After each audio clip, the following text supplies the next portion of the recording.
The picture of courage. Leah Washington, 18, lost her leg in horror Alton Towers crash. Now, she tells her heartbreaking story and reveals how her young life has been changed forever.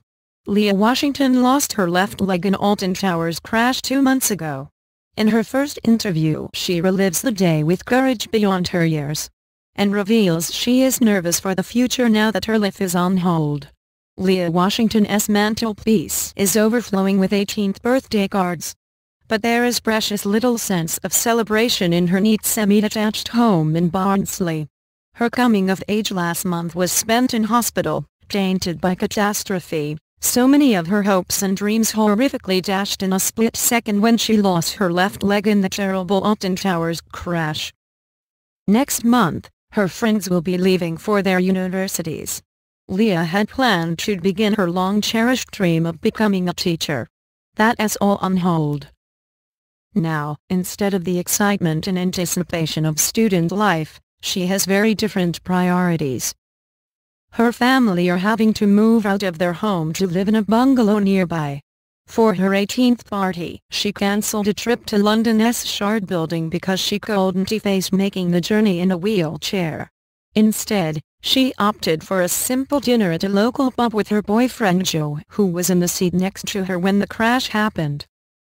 Joined by their parents and a large group of family and friends, they plumped for the pub after ringing around a string of restaurants to check on disabled access. It is painfully clear that everything has irreversibly changed. "I am nervous for the future," Leah admits quietly in her soft Yorkshire accent. "My life is on hold while my friends are moving forward, having their own cars and leaving home.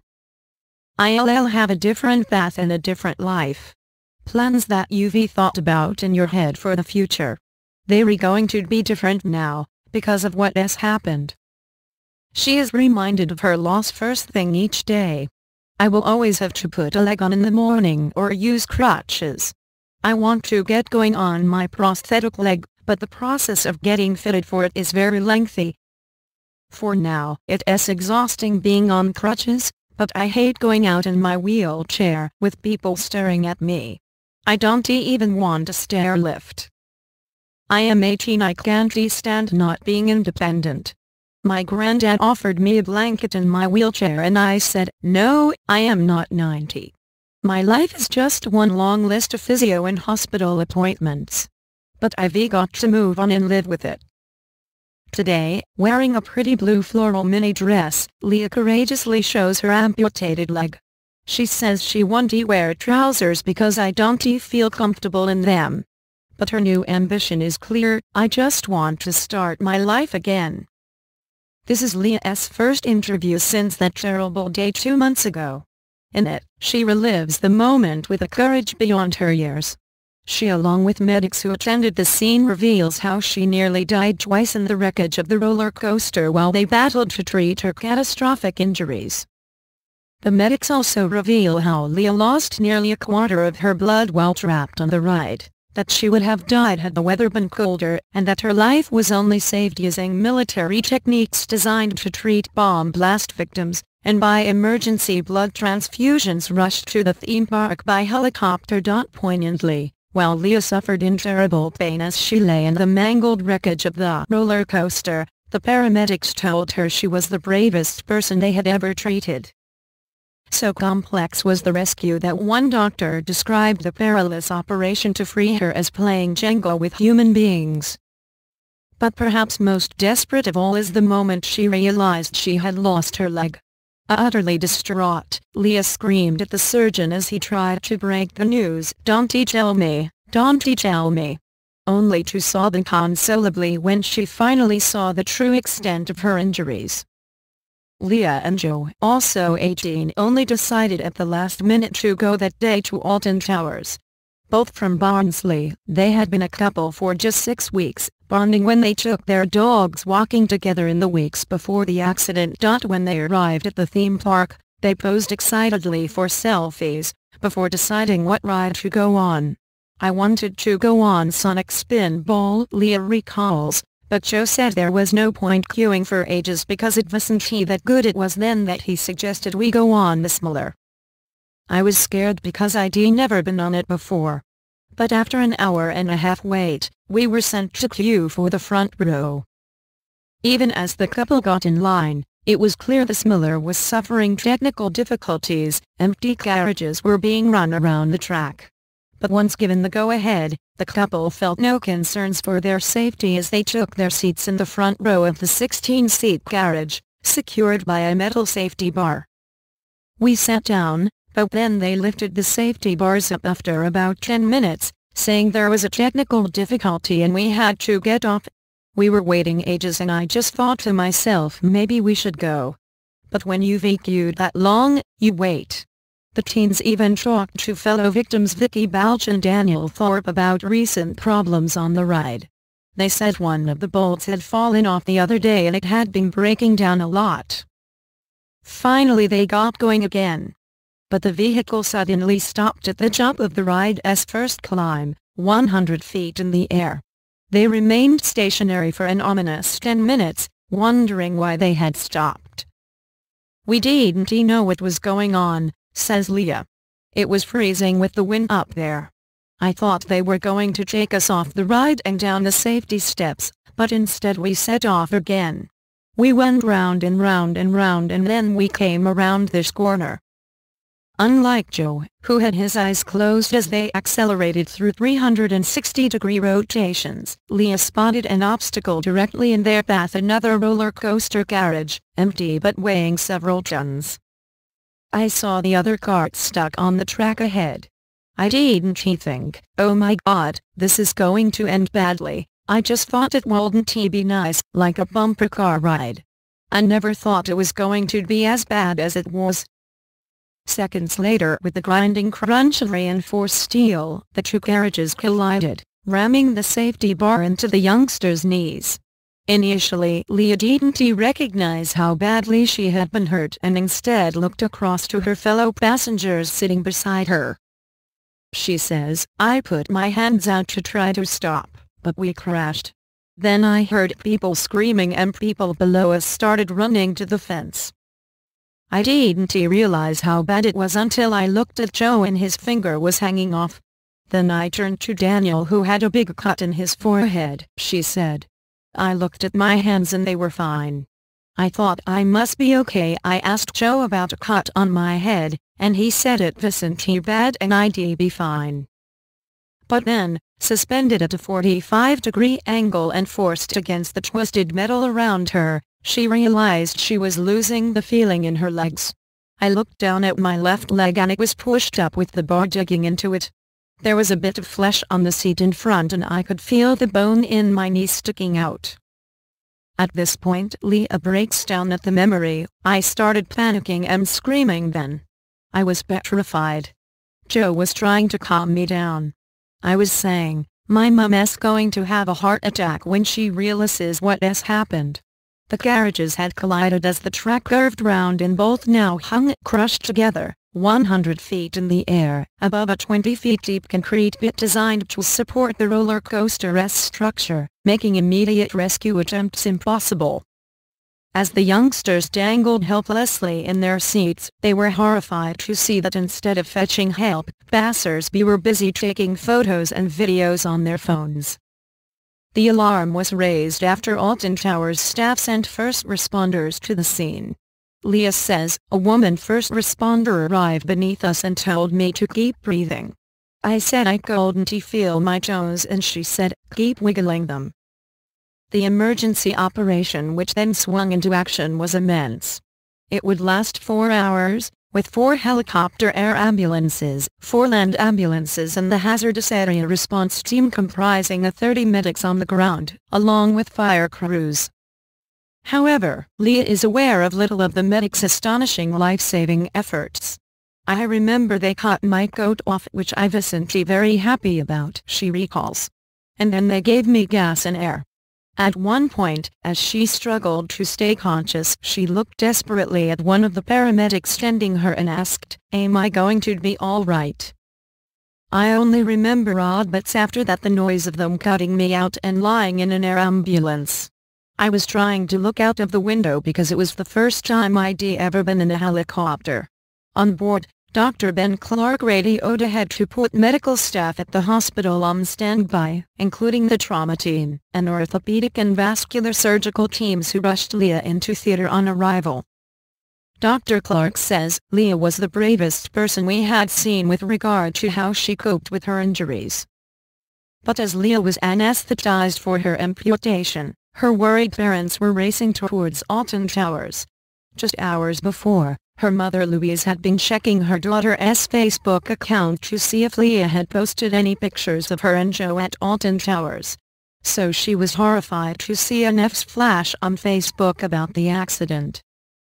At the same time, her husband David, a mental health worker on night shifts, who had been snoozing on the sofa at home, woke up and put the TV on only to see a Sky News picture of stricken youngsters hanging helplessly on the smiller and recognized Leah's face. Joe's parents Simon and Julie, who by this time had also seen the Sky News flashes and were realizing he was trapped on the ride with Leah, had phoned her parents and offered to give them a lift to the hospital.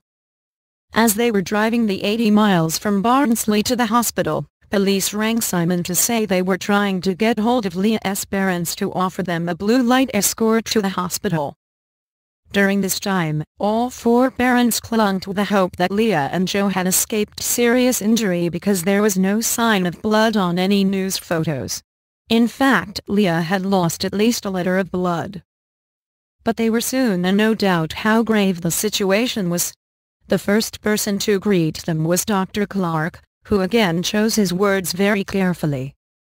"I couldn't tell them Leah had lost her leg because it would just have been too much," he recalls. "Instead I emphasized the positives, saying Leah is alive, she is expected to live and she has no head injuries." Louise, 49, an auxiliary nurse and husband David, 50, were then ushered to intensive care and met by Mr. Ian McFadyen, a consultant orthopedic trauma surgeon who performed Leah's operation. "He told us he had to take Leah's leg off above the knee to save her life," Louise says. "It was the most devastating news and I screamed so loudly that one of the other parents later told me they heard it outside the room." Following the operation, Leah was put into an induced coma to let her body recover. Her worried parents stayed by her bedside all night. "It was still touch and go overnight," says Louise. "We kept talking to her so she knew we were there. It was scary in there with all the beeps from the machines when her blood pressure dropped. We just kept telling her to hang on in there and we loved her." The following day, on Wednesday, June 3, Leah was brought out of her induced coma and found her brother Luke, a 21-year-old student who had rushed from Manchester to be by her bedside, chatting to her in whispers as she came round. Louise says she had an inkling and told Luke she couldn't feel her leg and he couldn't bring himself to tell her and just said, "We'll deal with that later." Soon afterwards, Mr. McFadyen visited Leah himself to explain the operation and finally to tell her she had lost a limb. As he started to explain, she started sobbing uncontrollably, shouting, "Don't tell me, don't tell me." Leah adds, "It took me a long time to look at my injury. When I did, I burst into tears." Her father says the surgeon knew he had to tell Leah the news. But he also told her she was young, strong and that age was on her side. By the time he left the room, everyone was in tears, including the surgeon. Leah says she now suffers from phantom pains, a burning sensation which gives the impression her missing leg is still there. Just days after her operation, her mother, smiling, recalls, when Leah was lying in bed she said, "Mum, tickle my toes," so I leant over and did so, but she said, "No, not them, my imaginary toes." During 8 weeks in hospital, which involved endless rounds of physiotherapy, Leah was determined to celebrate her 18th birthday on July 28 at home. There was also an emotional reunion with her Shih Tzu cross Charlie. Leah says, "He bounded up, look at my scar, and then walked in a puzzled way around my leg, finally sitting down where my other leg would have been." Drawing her daughter close, Louise reflects on the family's future. "It has changed our lives forever. But if we had lost Leah, it would have just been an existence, rather than a life. The family have sought legal advice on bringing a claim against Alton Towers. Leah's lawyer Paul Baxton, of Stewart's Law, says the compensation will be substantial. Leah has severe injuries.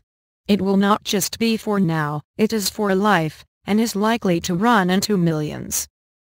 Prosthetics today are very sophisticated and expensive and are tailor-made to an individual's lifestyle. Leah was a very active girl. Alton Towers were quick to accept liability and have apologized. They had clearly learned a lot from the Thomas Cook debacle, in which 2 children, Christy, 7, and Bobby Shepherd, 6, died in 2006 because of a faulty gas boiler at a holiday hotel in Corfu. An Alton Towers spokesman said, "The accident at Alton Towers was a devastating event. We have accepted responsibility and are deeply sorry to Leah and to all those who were injured and their families. We have been humbled by their grace and fortitude, and will continue to do whatever we can to support them." Leah is hugely impressive on her view towards the theme park. "I don't feel angry. But I'd like to know what went wrong. Not to blame anybody, but to stop it happening again. The ride shouldn't have been running. But I am still waiting to find out what happened." Meanwhile, the Health and Safety Executive investigation is taking place into the cause of the crash, and Leah has been awarded interim compensation. As the months and years of uncertainty stretch ahead for Leah, with so many paths closed to her, at least for now, there are also signs of her growing confidence. "When I first went out in a wheelchair I would cover up my leg," she says, "but I don't do that anymore. I realize now that people just have to accept me for who I am." With the love and support of her family behind her, it is impossible not to be humbled by her courage as she embarks on her difficult journey at her own pace. Leah almost died twice. It was like human Jenga. For paramedic Tom Waters and trauma doctor Ben Clark, the 4-hour rescue operation at Alton Towers proved to be the most complex they had ever dealt with. Their battle to save 4 injured teenagers won critically was so perilous, Ben would later describe the battle to free them as playing Jenga with human beings. Tom, 27, of the West Midlands Ambulance Service, who flew in by air ambulance, recalls, "Leah was bleeding profusely, so I knew we had to get a saline drip into her quickly. The priority was to stop the blood flow. We gave her drugs to promote clotting and applied to combat tourniquets to her left leg. But we still couldn't stop the bleeding as we couldn't access her leg properly. The blood flow wasn't just from her femoral artery, the main artery that provides oxygenated blood to the leg. It was actually coming from the center of the bone itself. Within 15 minutes, we realized we would need blood for Leah, and one of the air ambulances was sent to the Royal Stoke University Hospital for 4 units, almost 2 liters of blood." Meanwhile, the fire brigade had started trying to free the victims from the wreckage using cutting equipment normally reserved for cars, not the hardened steel of the similar superstructure. Tom says every little maneuver to try and free them took time, and time was something Leah didn't have. As other medics arrived, Leah was given a controlled dose of a powerful drug, ketamine, which is also used to tranquilize horses, under the direction of trauma specialist and anesthetist Dr. Ben Clark, a volunteer with North Staffordshire Basics Emergency Doctors. The 40-year-old says, "It was the most complex job I've ever had to deal with, and there were some very hairy moments up there. The rescue attempt was like playing Jenga with human beings. The carriage was hanging at a 45-degree angle, and if you remove a bit of metal, all 4 front row victims would have fallen out." As he tried to reassure a terrified Leah, Dr. Clark chose his words carefully, despite soon realizing she would have to lose what was left of her left leg. "She looked up at me and said, 'Am I going to be all right?'" He recalls. "I tried to reassure her, telling her, 'You are very poorly and you've badly injured your leg. But we are going to get you out of here.' But it was clear her leg was severely mangled and it would have to be amputated. The safety bar had acted like a guillotine and sliced through the knee. About 90 minutes in, the 2 medics and Dr. Dave Cooper from Merritt, Major Emergency Response Intervention Team, Air Ambulance, realized that Leah's blood pressure was dropping dangerously low. Although her heart rate was racing, they could not feel a pulse in her wrist, leading to fears she might go into cardiac arrest. Had her heart stopped while she was still trapped on the ride, the medics would have been unable to save her, as they couldn't get into a position to administer CPR. Leah told us she was thirsty, which is a danger sign because it indicates her fluids are getting low, says Dr. Clark. We were concerned that she might arrest, so we started giving her blood. The teenager was also fortunate that it was a relatively hot June day. If the weather had been cold or wet, we would definitely have lost her, reveals Dr. Clark. If body temperature drops below 33.5 degrees centigrade, it increases the risk of death after trauma. In Leah's case, she was losing so much blood the circulation could not hold her body temperature. Paradoxically, the severity of Leah's injuries meant she had to wait to be freed, while others in a less critical condition were released first. Because Leah was seated in the carriage's front row, in the center, the only way to get her out would have been to cut away the safety bar, which would have seen the other 3 front row victims fall out. Even after the other teens had been rescued and Leah was being carefully taken off the ride, in a second critical moment, Dr. Clark noticed she was slumped forward and colorless. She was going into severe shock, and I realized her airway might be blocked, he says. I lifted her jaw up to allow her to breathe. Supporting Leah's head, he told her to keep fighting for breath. It was important we kept talking to her to keep her conscious. We realized we had to get her off fast. After 4 hours, the last news were eventually cut by the fire brigade and, sedated but still conscious, Leah was loaded onto a stretcher and lowered by ropes into the 20 feet pit below the ride. She was winched up to ground level and into the Warwickshire and Northamptonshire Air Ambulance for the 11-minute trip to the Major Trauma Centre at Royal Stoke University Hospital.